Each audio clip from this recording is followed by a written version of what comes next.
మా అమ్మా నాన్న వాడిని డిగ్రీ దాకా చదివించారు, అది గుర్తుంచుకోండి. వాడు చదువుకున్నాడు కాబట్టే వాడికి 5 ఎకరాలు పంచారు, మీరు చదువుకోలేదు కాబట్టే మీకు 20 ఎకరాలు ఇచ్చారు. అయినా ఇవాళ వాడి ప్రాణం మీదకి వచ్చి అవసరమై వాడి పొలం వాడు అమ్ముకుంటానంటే మీరు అభ్యంతరం పెడతారేంటండి? అయినా వాడికి చదువు వచ్చింది, చదువుకున్నాడు, మీకు చదువు రాలేదు, చదువుకోలేదు. వాళ్ళు రాలిపోతాయి మరో మాట మాట్లాడేవంటే. నాకు చదువు రాక కాదు, ఆడి కోసం త్యాగం చేశా. అన్నయ్య నువ్వు పలక బల్పం పట్టుకో, నేను పలుకు పార పట్టుకుంటానన్న. అన్నయ్య నువ్వు బళ్ళోకి వెళ్ళు, నేను బర్రెల కాపలాకి వెళ్తానన్న. అన్నయ్య నువ్వు లాగు చొక్కా వేసుకో, నేను గోసి పెట్టుకుంటానన్న. ఇలా ఆడి కోసం త్యాగాలు చేయబట్టి ఆడు చదువుకొని గొప్పడు అయిపోయాడు. ఇంకా ఆడి కోసం త్యాగాలు చేసి నా పెళ్ళం పిల్ల రోడ్ల మీద అడుక్కు తినమంటావా? చెప్పు చోమహా. అలా అంటావేంటి బాబాయ్? 15 ఏళ్లుగా మా పొలం మీరు పండించుకుంటున్నా ఒక్క పైసా కూడా అడగలేదు.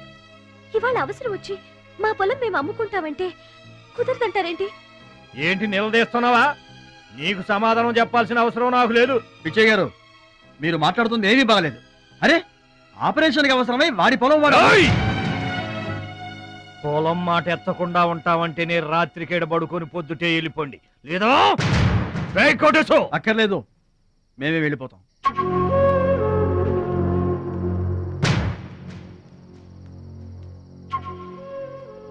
మీరేం బాధపడకండి, ఊరేం కొట్టుకోలేదు. అమ్మా మహాలక్ష్మి, మీ నాన్నకి మీ బాబాయికి రాముడికి రావణాసురుడుకున్నంత తేడా ఉందమ్మా. చట్ట ప్రకారం ఈ పొలం మీదే, దాన్ని మీరు ఎప్పుడైనా ఎవరికైనా అమ్ముకోవచ్చు. కావాలంటే మేము కూడా సాయంగా ఉంటాం. ఏంటి మీరు పంచాయతీ ఎట్టగానే పంచాయతీ అడిచిపోయి పరిగెత్తుకుంటా వచ్చి మీ కాళ్ళ కడబడతాం అనుకుంటున్నారా? ఏయ్, పిచ్చి పిచ్చి వేసారంటే పొలంలో కలుపుని తీసినట్టు తీసి అవసరం మారేట అనుకుంటున్నారా? పిచ్చియా, నోరు జారుతున్నావు. నోరు జారటం కాదురా, మధ్యలో ఎవడైనా మాట్లాడాడంటే మెడకాయలు తెగిపోతాయి. ఏంటండి మరి అన్యాయంగా మాట్లాడుతున్నారు?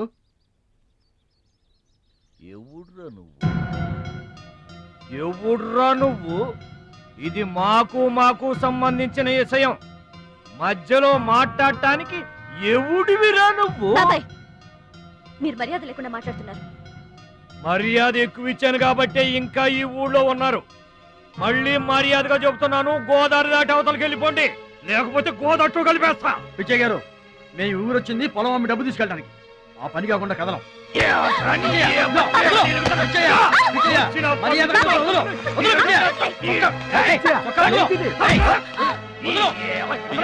తప్పు చేస్తున్నావు. నువ్వెవర్రా చెప్పటానికి?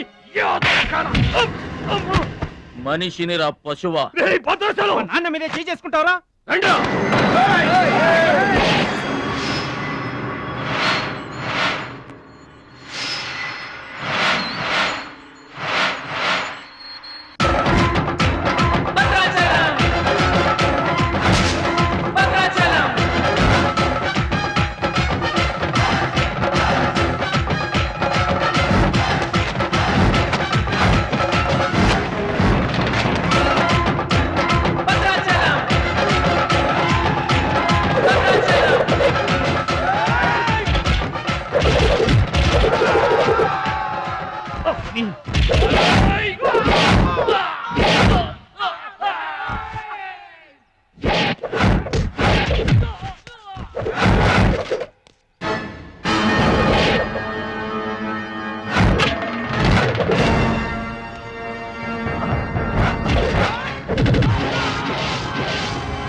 నాన్నగారికి కావాల్సిన మనిషి దొరికాడు.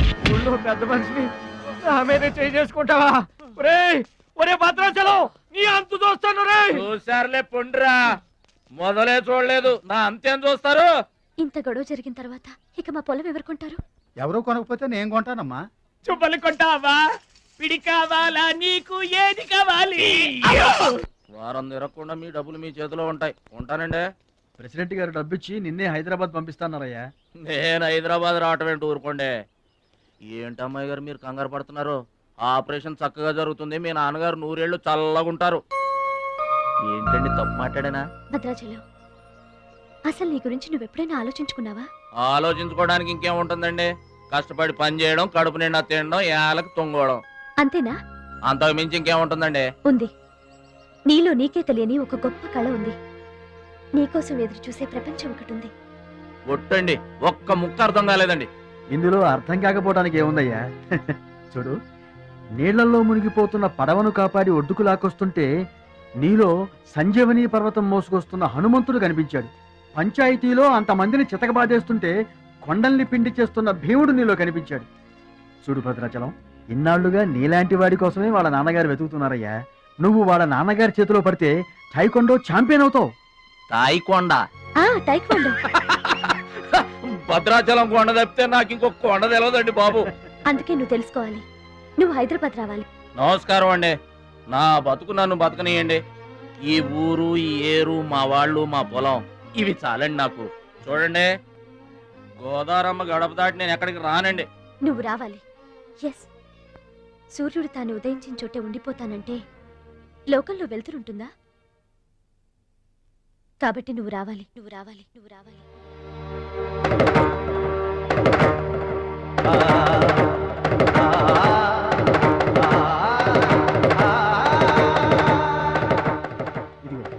ఇది మా అడ్రస్ కార్డు.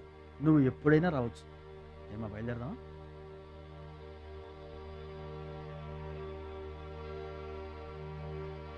వాడి జిమ్మడిపోను, వాడు నాశనమైపోను, వాడి చేతులు విరిగిపోను, పసిపిల్లలను కూడా చూడకుండా కొట్టాడమ్మా వాడు.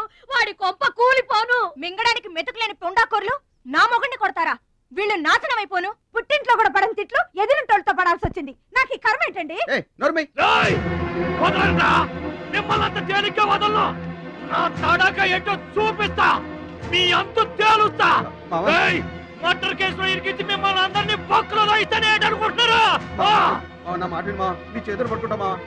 ఇంకా మీ మాటినేది. నా మీద చేసుకున్నంత గొప్పోడైపోయా మీ తమ్ముడు. నా దిగువ పొలమే మీదే, అది గుర్తుంచుకోండి. నేను కట్టు బిగించానంటే పొట్టు నీళ్లు కూడా మీ చెవులోకి రావు.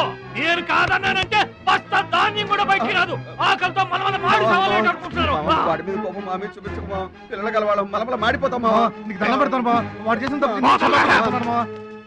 సావగొట్టి చెవులు మొయ్యటం అంటే ఇదే. ఆడు కాళ్ళు ఎరగొట్టమును, మీరు కాళ్ళు పట్టుకొని బతుకులాటమునా? ఏటని ఈ అబ్బ నాటకాలు ఆడుతున్నారా? అదిగో వాడే వస్తున్నాడు కదమ్మా, వాడి చేత నీ కాళ్ళు పట్టిస్తామా?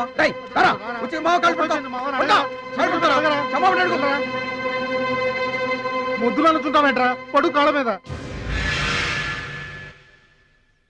నేను తప్పు చేయలేదన్నయ్య. ఏంట్రా ఎదురు చెప్తున్నావు? వెళ్ళి కాళ్ళు పట్టుకో. నేను తప్పు చేయలేదన్నయ్య. చెప్పరా, చెప్పు. ఆడెందుకు పడతారా? ఆడు పడ్డా మీరు ఏమీ అయినా పడవద్దు. మొత్తం అందరూ కట్టుకొని ఈదిని పడుతురు గాని. ఏమయ్యా మమ్మల్ని ఇట్ట బతకనివా? ఇన్నాళ్ళు మా రెక్కల ముక్కలయ్యేలా వండి పెడితే మాకు మంచి పేరే తెచ్చిపెట్టావు. కొంచెడు బియ్యం వండి పెడితే కొంచెమైనా ఉంచకుండా దున్నపోతలా తింటాడు. అయినా మా బిడ్డే కదా అని ఊరుకున్నాం. సోలెడు పప్పు వండి పెడితే సగం అన్నానికే సరిపెట్టుకు చస్తాడు. అయినా మా అబ్బాయే కదా అని ఊరుకున్నాం. బాలేదా అని ఒక్క 4 రోజులైనా కాలేదు ఆవకాయ పచ్చడి పెట్టి పూటకి కిలో పచ్చడి చొప్పు నాకి పారేసి జాడించి తన్నాడు. ఆయన పోన్లే మా అమరిదే కదా అని సరిపెట్టుకున్నాం. పచ్చళ్ళు మింగితే సరిపెట్టుకుంటాం గాని పరువు మింగుతుంటే ఎలా సరిపెట్టుకుంటామండి? ఏమండి, ఉంటే ఇంట్లో అతనన్నా ఉండాలి, లేదా మేమన్నా ఉండాలి. తేల్చుకోండి. రాక్క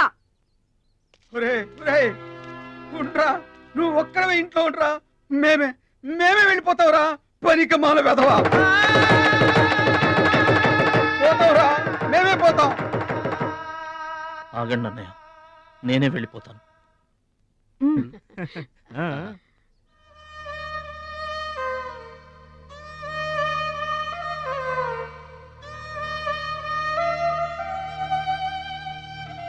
ఆగో, ఆ సూట్ కేసులో ఏం తీసుకెళ్తున్నారో చూడండి.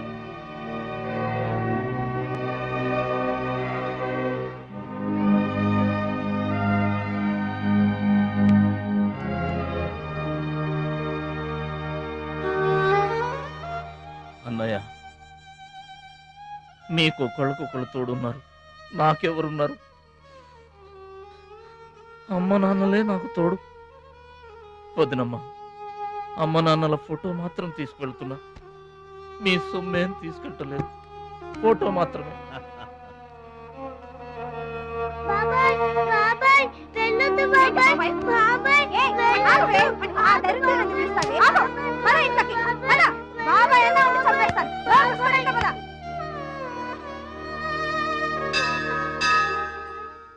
చిట్టమ్మ, నా కోసం ఎవ్వరూ రాకపోయినా నువ్వు వస్తావని నాకు తెలుసు. అందుకే ఇక్కడ కూర్చున్నా. ఎక్కడికి వెళ్తున్నావు చిన్నాన్న? పట్నానికమ్మా. నీ దగ్గర డబ్బులున్నాయా? నా దగ్గర డబ్బులు లేవమ్మా. పట్నం వెళ్తున్నానుగా, బోల్డ్ అని డబ్బులు తెచ్చిస్తా నీకు. ముందు వెళ్ళడానికి లేవు గానీ వచ్చిన తర్వాత ఇస్తాడంట పెద్ద.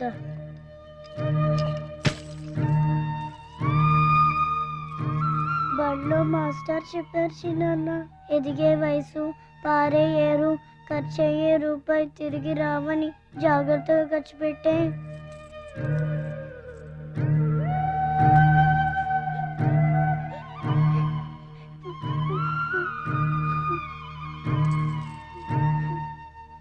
పట్నం నుండి నీకేం తీసుకురాను? మంచి పేరు తీసుకురా. ఈ ఊర్లో అందరు నేను మంచోడు అంటారుగా, అలాగే పట్నంలో కూడా అందరి చేత మంచివాడు అనిపించుకోవాలి. మా అమ్మ నాన్నలు కూడా నేను చాలా మంచివాడు అనాలి. సరేనా? గేదె పాలంత స్వచ్ఛమైన మనసు అన్నది నీకంతా మంచి జరిగింది. మంచోడికి లోకంలో అంతా మంచి జరుగుద్ది, నీకేం భయం లేదు. నీకు అక్కడ ఏ ఇబ్బంది వచ్చినా వెనక ముందు చూడకుండా వచ్చేసే. నువ్వు చేసే కష్టానికి ఎక్కడైనా కళ్ళకద్దుకుని పళ్ళలో పెట్టుకుంటారు భద్రాచలం. ఇదిగో డబ్బు వద్దండి. ఉంచరా. మా దగ్గర మొహమాటమేంట్రా? ఉంచు.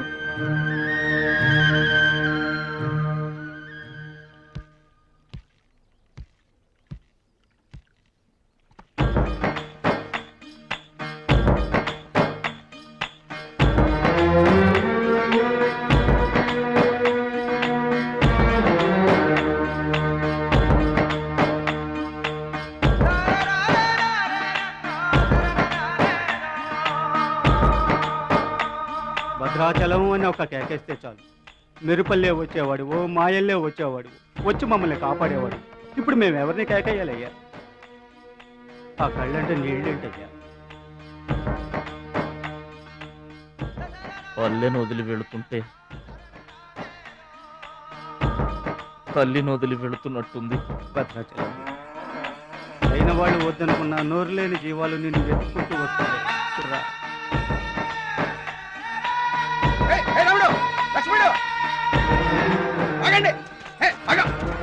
రాముడు, లక్ష్మణుడు, బాబాయ్.